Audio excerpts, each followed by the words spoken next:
민수기 1장 1절부터 4절 말씀을 함께 읽겠습니다.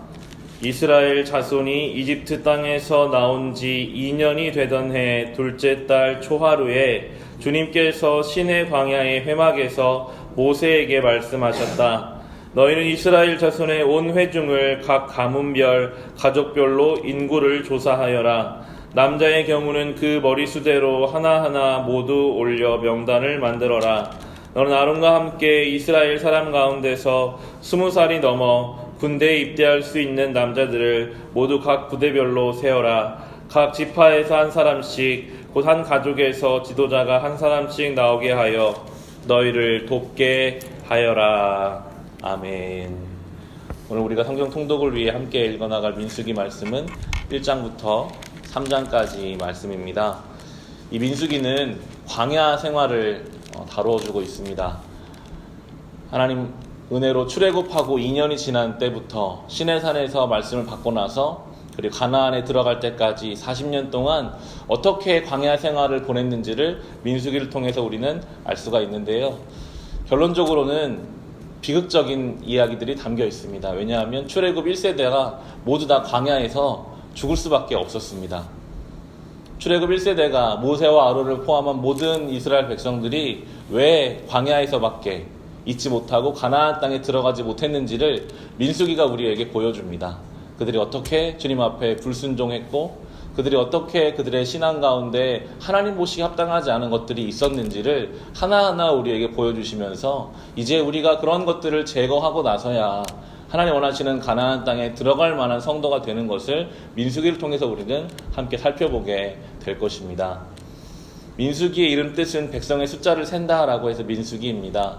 오늘 우리가 살펴볼 1장과 그리고 26장에 두 번 백성의 숫자를 세는 이야기가 담겨져 있어서 민수기라고 하는데요. 오늘 1장 45절과 46절을 보시면 1장 45, 46, 47절에 이렇게 나옵니다.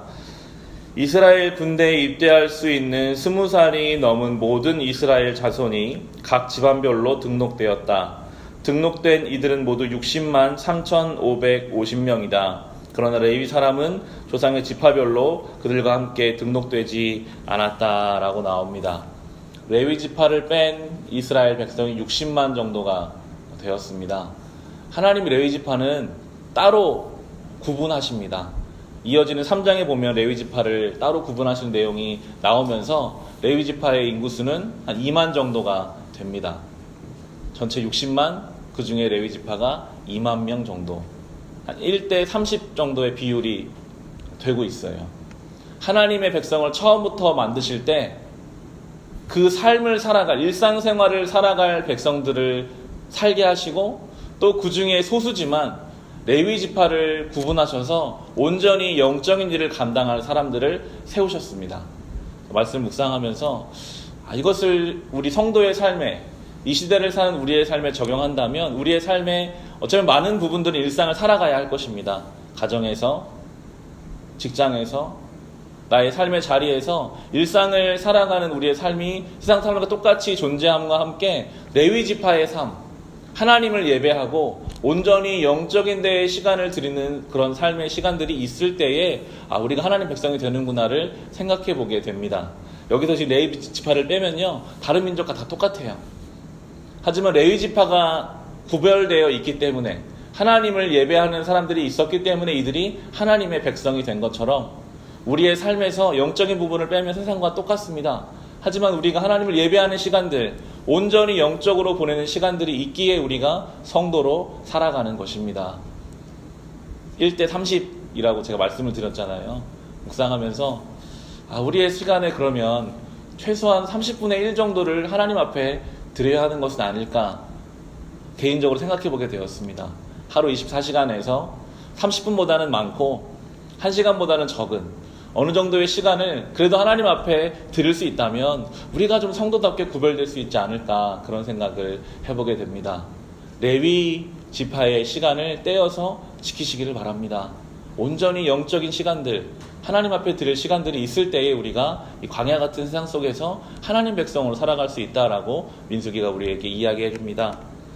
2장 1절과 2절에도 이렇게 하나님 말씀하시는데요. 민수기 2장 1절과 2절에 주님께서 모세와 아론에게 말씀하셨다. 이스라엘 자손이 진을 칠 때에는 회막을 중심으로 하여 그 둘레에 진을 치되 각기 자기가 속한 부대가 있는 곳에 자기 가문의 깃발을 함께 세우고 진을 쳐야 한다라고 나옵니다. 진을 칠 때요, 가장 중심에 회막이 있었습니다. 그 회막의 중심에는 언약궤, 하나님의 말씀이 있었습니다. 결국 하나님이 구별하신 하나님의 백성들은요, 말씀 중심으로 사는 존재였습니다. 출애굽하기 전에 이들 말씀 몰랐습니다. 시내산 오기 전까지도 말씀이 없었어요. 그때부터 하나님 말씀을 주시고 이제부터는 이 말씀을 중심에 두고 살아가라. 그것이 바로 광야길을 걸어가는 인생이고 하나님의 백성임을 분명하게 성경이 우리에게 이야기해주고 있습니다. 우리의 중심에는 뭐가 있을까요? 분명히 말씀을 중심으로 진을 치고 살아가라고 하셨는데 우리의 중심에는 어떤 것이 있을까 돌아보게 됩니다. 하나님 백성들은요, 분명합니다. 하나님 말씀을 중심에 두고 사는 인생. 오늘 하나님이 나에게 뭘 원하실까? 오늘 다시 시작되는 나의 일상 속에서, 나의 가정에서, 나의 직장에서 하나님 말씀은 나에게 어떻게 가기를 원하실까? 늘 그것을 묵상하며 살아갈 때에 우리가 하나님의 백성으로, 성도로 살아갈 수 있는 것입니다. 성경이 분명히 말해주는 것처럼 이 땅은 광야와 같습니다. 쉽지 않을 때가 많을 것입니다. 하지만 그때마다 레위지파의 시간을 구별하셔서 하나님 앞에 드리시고 하나님 말씀을 내 인생의 중심으로 세우고 우리가 이 길을 걸어갈 때 하나님이 우리를 가나안 땅으로 인도해 가시는 것을 경험하게 되실 것입니다. 오늘도 이 땅 가운데 하나님 백성으로 거룩하고 온전하게 살아가시기를 우리 주님의 이름으로 축원합니다. 기도하겠습니다. 하나님